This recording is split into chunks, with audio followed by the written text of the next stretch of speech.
Presiden Prabowo berkunjung ke Australia, satu berita pun langsung meledak. Traktat Keamanan Republik Indonesia Australia yang disebut-sebut mirip NATO. Artinya kalau Indonesia diserang, Australia ikut turun tangan. Kedengarannya keren, kuat, dan strategis. Tapi tunggu dulu, ini perjanjian yang diumumkan bahkan sebelum ditandatangani. Jadi apa yang sebenarnya terjadi? Langkah strategis atau justru jebakan geopolitik? Mari kita bongkar semuanya pelan-pelan. Tapi siap-siap karena ini bukan cerita yang lurus-lurus saja.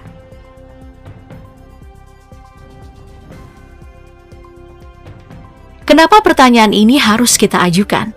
Soal apakah ini langkah strategis atau jebakan geopolitik? Sebenarnya sederhana. Meski Australia adalah tetangga dekat dan mitra strategis Indonesia, pola hubungan kedua negara sering digambarkan sebagai hubungan yang naik turun, penuh gesekan, dan mudah tersulut isu sensitif. Dan untuk memahami konteks Traktat Keamanan baru ini, kita harus menoleh sebentar ke sejarahnya. Pertama, soal Timor Timur.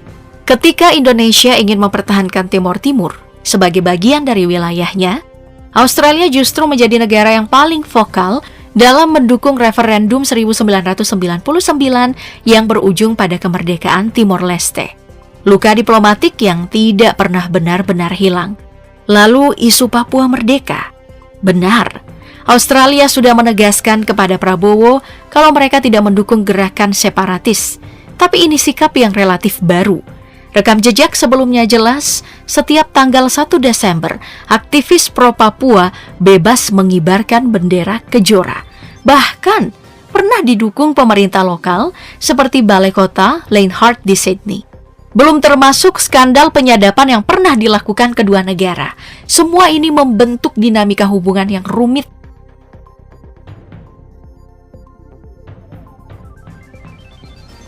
Dan juga perjanjian ini sebenarnya bukanlah barang baru. Indonesia dan Australia sudah beberapa kali membangun kerjasama keamanan. Di era Soeharto, hubungan pertahanan cukup erat dan dijaga dalam kerangka stabilitas kawasan. Lalu pada tahun 2006, lahirlah Perjanjian Lombok yang ditandatangani Menteri Luar Negeri Hasan Wirajuda, sebuah payung hukum untuk kerjasama pertahanan, penegakan hukum, hingga keamanan maritim.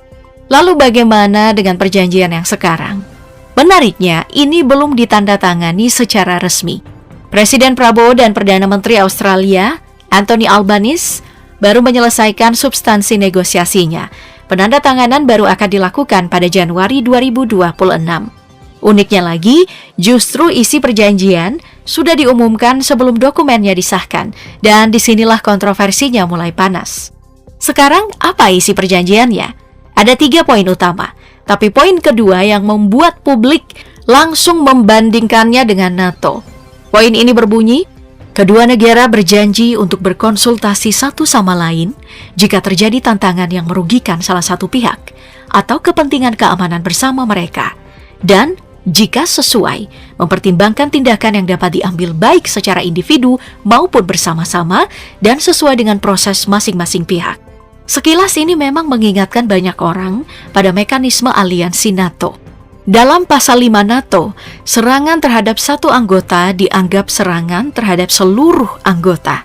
Negara-negara NATO wajib memberikan bantuan, termasuk penggunaan kekuatan bersenjata tanpa membutuhkan mandat PBB. Tapi apakah sama? Jawabannya tidak, dan sangat berbeda.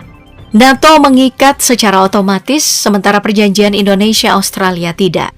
Kalau salah satu diserang, Indonesia dan Australia memang wajib berkonsultasi, tapi bantuan militer tidak otomatis diberikan. Respon ditentukan melalui proses politik dan konstitusional masing-masing negara. Intinya, perjanjian ini lebih menekankan koordinasi, konsultasi, dan kesiapan menghadapi ancaman bersama, bukan jaminan perang otomatis seperti NATO.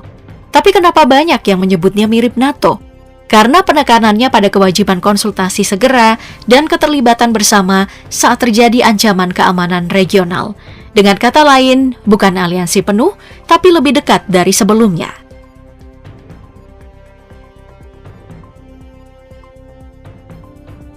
Sekarang pertanyaannya, kenapa Australia memilih Indonesia sebagai mitra kerjasama militer yang lebih dalam?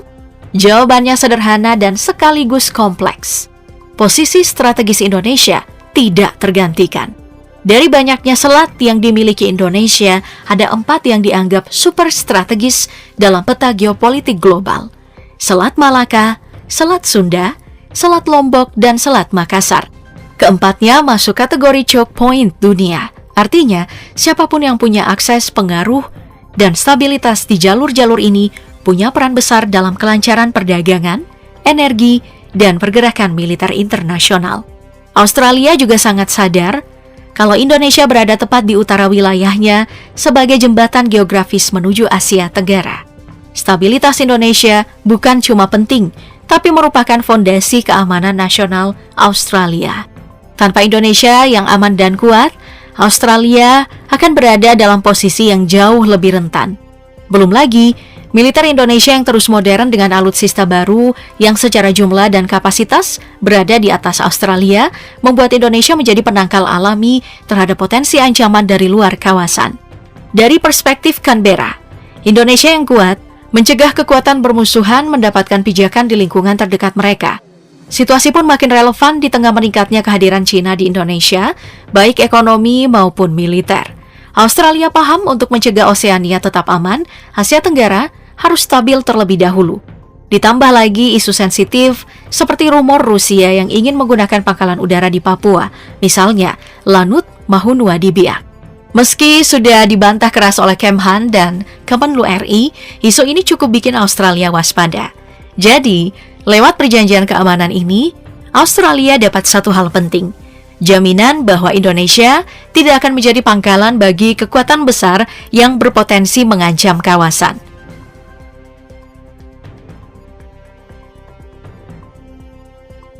Tapi di balik manfaatnya, perjanjian ini justru menciptakan dilema besar bagi Indonesia dalam menerapkan politik luar negeri bebas aktif. Dalam praktiknya, posisi ini selalu diuji ketika rivalitas geopolitik menghangat, terutama antara Amerika Australia di satu sisi dan China Rusia di sisi lain. Nah, karena itu ketika Indonesia memperdalam kerjasama militer dengan Australia, muncul kekhawatiran kalau Indonesia terlihat makin condong ke blok barat. Ini bertentangan dengan semangat non-blok dan memicu perdebatan.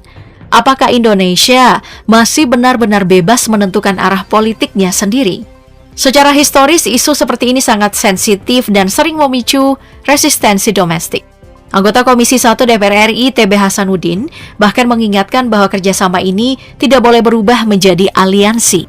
Jika sampai menyerupai fakta pertahanan, maka Indonesia berpotensi melanggar amanat politik luar negeri bebas aktif, sebuah fondasi diplomasi yang selama puluhan tahun dijaga ketat.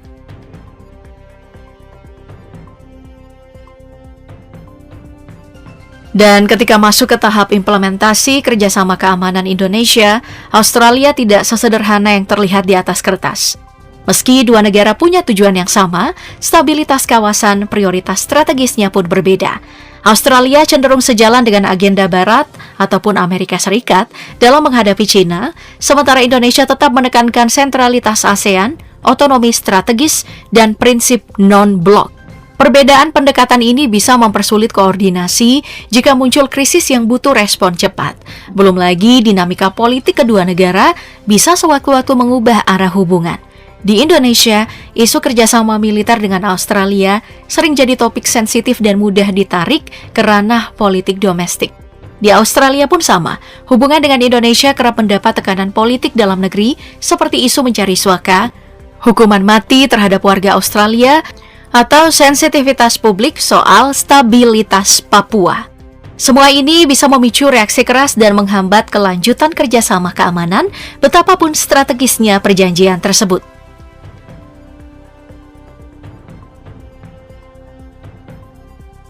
Pada akhirnya, perjanjian keamanan Indonesia-Australia ini harus dibaca dalam kerangka besar politik luar negeri bebas aktif. Bukan bebas dalam arti berdiri sendiri tanpa mitra, dan bukan aktif dalam arti sibuk ikut blok tertentu. Bebas aktif berarti Indonesia fleksibel, mampu memilih partner sesuai kebutuhan nasional tanpa kehilangan otonomi strategisnya. Tapi disinilah tantangannya. Semakin erat Indonesia bekerja sama dengan Australia yang berada di orbit Amerika Serikat, semakin besar resiko Indonesia dianggap condong ke blok barat. Persepsi ini bisa datang dari China atau kekuatan besar lain yang punya kepentingan di kawasan. Dalam dunia geopolitik, persepsi seringkali sama pentingnya dengan realitas. Karena itu, kunci ke depan adalah keseimbangan. Indonesia perlu menjalin kerjasama yang kuat, tapi tetap menjaga jarak yang cukup, mengambil manfaat tanpa terjerat, tetap membuka pintu bagi semua, namun tidak bergantung pada siapapun. Itulah makna sejati dari bebas aktif di abad ke-21.